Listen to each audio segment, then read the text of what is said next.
ఆ రోజు నైట్ ఇంకా ఫుల్‌గా దగ్గండి. దగ్గుకొని ఎప్పుడు పడుకున్నానో కూడా నాకే తెలీదు. ఆ రోజు నైట్ బేబీ ఏడిస్తే పౌడర్ పాలైతే ఇచ్చారు doctor first. Next day morning నుంచి నా ఫీడింగ్ అయితే ఇచ్చానమాట బేబీకి. అయితే మార్నింగ్ కూడా మా బావగారు వాళ్ళందరూ వచ్చారు చూడ్డానికి. బేబీని చూడ్డానికి మాట విజయనగరం నుంచి వచ్చారు మా తోటికోడలు, మా బావగారు. ఇంక అప్పుడు కూడా విపరీతంగా దగ్గేండి. దగ్గయితే అస్సలు తగ్గలేదు.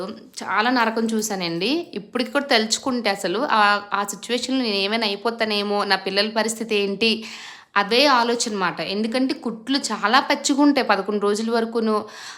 వింటే ఇంకా 1 డేకి 24 అవర్స్ కూడా అవ్వలేదు. విపరీతమైన దగ్గు, కుట్లేమైనా ఊడిపోతే నా పరిస్థితి ఏంటి? చాలామంది అన్నారన్నమాట డెలివరీ అయిన తర్వాత కుట్లు అంటే ఇదైపోతే స్పాట్ డెడ్ చనిపోతారు అది ఇది అని చెప్పి.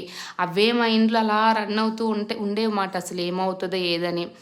అలాగా ఇంకా fourth day first 3 days rice ఏం పెట్టరు కదండీ. ఫోర్త్ డే ఏమో ఇంటి దగ్గర నుంచి అన్నం అది తీసుకొచ్చారు. మధ్యాహ్నం ఒక పూటే పెట్టేవారన్నమాట. ఫస్ట్ ఏదో పొడితోని ఒక 2 ముద్దలు పెట్టేవారు. తర్వాత పల్చగా ఇవి పల్చగా అంటున్నాను చారు పెట్టేవారు కాదులెండి. తోటకూర, బీరకాయ అలాగే ఏవో ఒకటి ఫ్రై చేసి పెట్టేవారన్నమాట. నేను ఏం చేశానంటే అప్పుడు కూడా నాకు యూట్యూబ్ ఛానల్ ఉండేదండి. నేను అప్పుడు కూడా వీడియోస్ తీశాను. ఆ ఛానల్ నేమ్ ఏంటనేది మీకు ముందు ముందు వీడియోస్‌లో చెప్తాను. ప్రెజెంట్ అయితే చెప్పను. వీడియో తీసి పోస్ట్ చేశానండి నా యూట్యూబ్ ఛానల్‌లోని తింటుండగా. ఇంకా ఆ ఛానల్ అయితే మా ఫ్యామిలీ మెంబర్స్‌కి, ఫ్రెండ్స్‌కి, మా అమ్మకి అందరికీ తెలుసుమాట. నేను వీడియోలో పోస్ట్ చేయగానే ఇంకా వితిన్ మినిట్స్‌లో మాట మా అమ్మ దగ్గర నుంచి ఒక కాల్ వచ్చింది.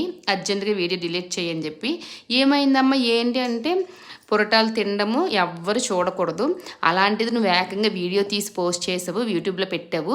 అది ఇదని చెప్పి చాలా పెద్ద రచ్చ రచ్చ అయిపోయిందండి. అసలు అనుకోలేదు.